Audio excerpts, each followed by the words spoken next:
the day. We're almost at the 6-hour mark here in Asia Pacific region. I'm going to get straight into it. We're going to be talking about putting the Agile into governance, not the governance into Agile. And the reason we've decided to share this topic is it is a topic of contention, and it is something that is discussed and spoken about a lot. May not get time to do questions for this session, but I'm very happy for anyone to reach out to me on LinkedIn after the session or in future days, and I'm more than happy to talk further about it. So let's get straight into it. Very, very, very simply, many organizations are putting the governance into Agile instead of the Agile into governance. And let me explain. When we think about that as a concept, what I'm referring to is that a lot of organizations are trying to put rigidity and rigid governance into their Agile-based environment. So regardless of the Agile-based methodologies they're using, they're moving to new ways of working, and they're really trying to suppress the trying to put the traditional governance approaches into that Agile environment. And that is going to cause some problems. And the reason for that is because when we think about it, governance fundamentally is about doing the right things and doing things right.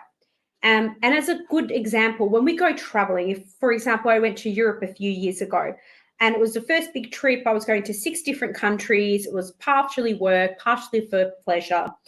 As someone who had a fear of flying, I had to plan well up front and minimize the risks associated with such a big trip. Now, when I think about that travel that I was going to be doing, I had to personalize the holiday based on customs, the culture of the countries I was visiting, the regulations, the risk level, etc., etc. And if you think about the travel that you have done, can you imagine traveling without these predefined guardrails to guide you? Imagine we didn't understand what the culture or the customs or the regulations were. There'd be a lot more people on border security, that's for sure. This is why do we expect organizations around us to understand and know what the governance guardrails are if we're not communicating or articulating them well enough? And this is why governance is super important. Now, when I think about what Agile governance means just generally, and often when I hear this term, people have just tapped on the word Agile and they've put it onto the front of governance, and now they assume that it's something completely different. And I say to people, it's not. Governance is governance. I've worked over the last 20 years all around the world in many different companies and countries, and I can tell you that governance is governance regardless of where you go. The governance element is the what. So risk and issue management, decision-making, accountability, hierarchies, all of these things are applicable in all of these different countries and companies. What changes is how they are applied. So when we think about Agile and governance, it's about complementing traditional governance methods, techniques, and ways, and it's about increasing flexibility and the responsiveness for our stakeholders and customers. Just like we have new ways of working, we should also have new ways of thinking about this governance space. Also, what we need to do, and this is something I'm spending a lot of time doing, is actually challenging what governance is and where its place in Agile is moving forward. And we need to do that because when we think about what's happening, and I can tell you through a lot of experience in the last 7 or 8 years with Agile Management Office, is agility is actually developed into some sort of dysfunction. In some of the biggest companies that have rolled out new ways of working and brought in a very well-known Agile-based methodology or created a hybrid methodology, the fundamentals around operational guardrails is disappearing. And what is actually being left is because there's been confusion about the discussion and the debate about what is governance as opposed to how we're going to adapt what we do to suit that Agile environment, people are making assumptions and it's causing a lot of conflict. To give you an example, working with one of the really largest banks in our country, they, just to get a decision made in this new way of working environment is so painfully hard because every department and function is operating for the most part when it comes to projects and programs in a completely different way. And that's causing quite a lot of angst it's upsetting stakeholders, and it's actually affecting morale.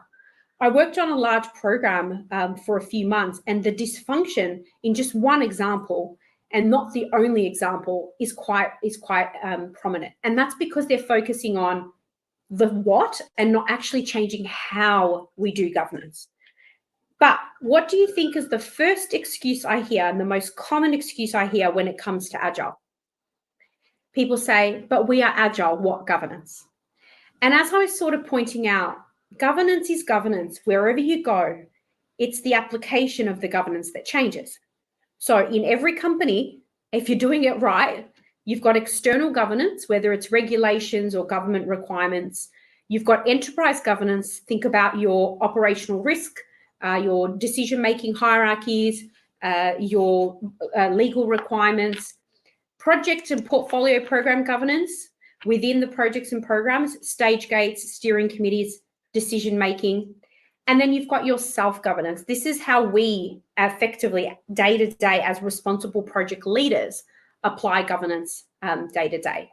So when people say to me, we are Agile, and what governance, I actually say to them, have you seen yourselves without governance?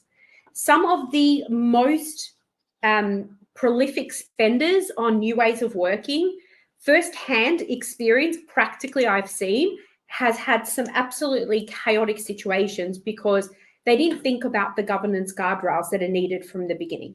You know, why do we think we don't need governance? If you are hearing that, it's the ones that are shouting the most that you don't need governance in an Agile environment, and there are some Agile purists that will say that, are the ones that often lack the most accountability.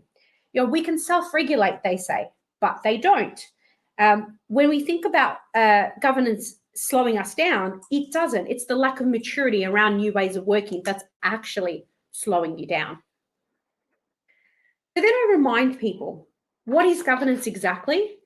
And it's these three core components. And I've yet to work in an organization where I haven't said to them that governance is about structure, people, and information, and they've disagreed. Governance structure is about putting in place clearly defined accountabilities, authorizations, paths, processes, escalations. We heard it earlier today with Guy talking about sponsors. We heard Maria talking about it with AI and technology and governance. We've heard it being talked about. So what is the structure that you're going to have in your environment, regardless of what methodologies that you want to use? Then you've got the people element. So when we think about people, it's how we engage. It's the mindset. It's the structure around making sure people have the relevant knowledge. It's the quality, the methods, the gates, the processes. It's all of those things combined along with information. And the information, not only the information that you need to be able to make decisions, but also the information to help ensure that we're delivering projects and programs successfully and effectively. When we think about governance, and going back to that Europe example, governance provides the roadmap so that every one of us is on the same page. It helps us to navigate where we're going and the path to get there. If I said to my team, we're all going to meet in a couple of states away in Queensland, and I didn't give them any guardrails around that, someone might probably fly first class or business class to get to Queensland. Others might catch a train. Someone might cycle there, and it might take them a really long time. But the parameters around how they get there, when they need to get there, and effectively how much they can spend to make that trip possible are just the little simple things as an example of the kind of guardrails that are relevant in a simple example like that. It's no different when it comes to projects and programs either. So what are the key barriers that I'm seeing in terms of this Agile governance space? One of the things to think about is the challenge around co-designing and taking traditional governance and then adapting that to an Agile environment.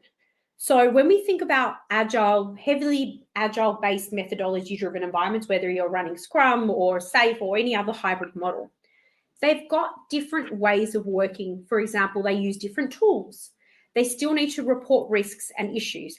Can the tools that they have actually enable us to do that? What are the changes we need to make to ensure we can roll up the reporting up to the external governance bodies, but not restrict those teams from being able to move the way that they need to move? So the co-design and adaptation is one of the key barriers at the moment. Adoption of principles versus frameworks. So what this relates to is the confusion that just ensues in organization who are spending so much time debating what they need to do and what governance is and what methodologies and what framework, instead of thinking about the how. So I don't want you to think about the methodology and changing your governance to suit a methodology. Think about the governance guardrails, structure, people, and information you need, and then make sure that your methodology adapts to that and aligns to that. Lack of delivery experience. This one is a big one. Training sessions, particularly when it comes to Agile, can skew too far towards theoretical. The concepts and methodologies in this space will not stick unless people are immersed in the experience and given an opportunity to actually embed themselves in that environment and actually have an opportunity to learn. Not just from bringing in an Agile coach. Agile coaches are there for delivery. They're not usually there for the governance side. We need to upskill our PMO leaders to be better at helping to provide pragmatic governance solutions. Then there's a lack of focus on PMO. And I'm glad to say that in the last 20 years, particularly in the last 10 and 5 more recently, that PMO is becoming a lot more prominent. And it's because of communities like this and events like this that really help to bring the importance of PMO. But our community as PMO leaders, we need clarity. For example, in the PMO space, I can tell you that our stakeholders still debate what the P in PMO stands for. Like, that's not relevant anymore. We have to move on from that. And it's been an emerging trend. And if we're confused as a community and we can't align, imagine the stakeholders that we deal with who are also going to be misaligned. And then you've got confusion between waterfall and agile layers. So this is around, big agile transformations who implement hybrid approaches of agile waterfall.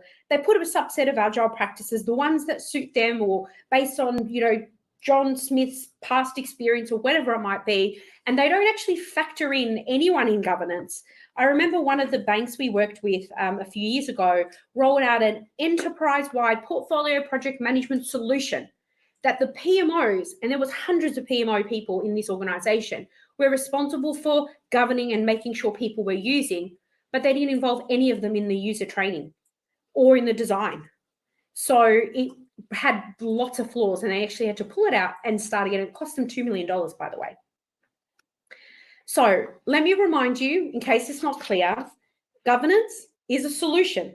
Governance is not the problem. I'm a big advocate of good governance, and I think that good governance is underpinned by good culture. And good governance will mitigate your risks. It'll provide a sense of direction and it will help bring your teams together. Just aligning on governance will do wonders for your projects and your programs. Imagine there was no border security. Imagine that travelers, imagine there was no border security. Imagine what travels would bring into some of these countries, right? So let's just look at a few examples of how Agile is being applied to round out. Agile, just as a FYI, is not the same in every company. I've probably worked with about 25 companies in the last 7 years. And I can tell you that when we think about enterprise-wide Agile, Barclays Bank, for example, has rolled it out across the company. And then when we think about multi-department, a lot of the banks are applying in a particular division of their bank. Or in a utilities company, they rolled out a DevOps in a specific department within IT. And then in a retail environment, they actually started introducing Agile from the bottom up by individual Agile enthusiasts starting to introduce some Agile-based practices. So it's very different everywhere, and every company is different. You need to apply governance to suit your organization. If I can leave you with a few closing thoughts, if you think of governance as the foundation, then your processes are the glue that brings strategy, delivery, and operations together. And that is the whole essence of why I started what I started with AMO 7.5 years ago. It's the essence that brings it all together. Ultimately, good governance is about having the experience to inform future actions, to mitigate risks, to help you understand those interdependencies. It's about transparency. We talked about authenticity and honesty before. It's about knowing the levels of risk and being alerted to them. define governance based on your customers' needs, talk to them, understand what's challenging them, and then testing and learning as well. So there you have it. There's my quick take on governance, and I hope that you have found this session insightful. If there is any questions, I would be more than happy to connect with anyone afterwards. Otherwise, I look forward to joining you in the last session of our day to close out and finalize with some key takeaways and a few surprise announcements. So I'll see you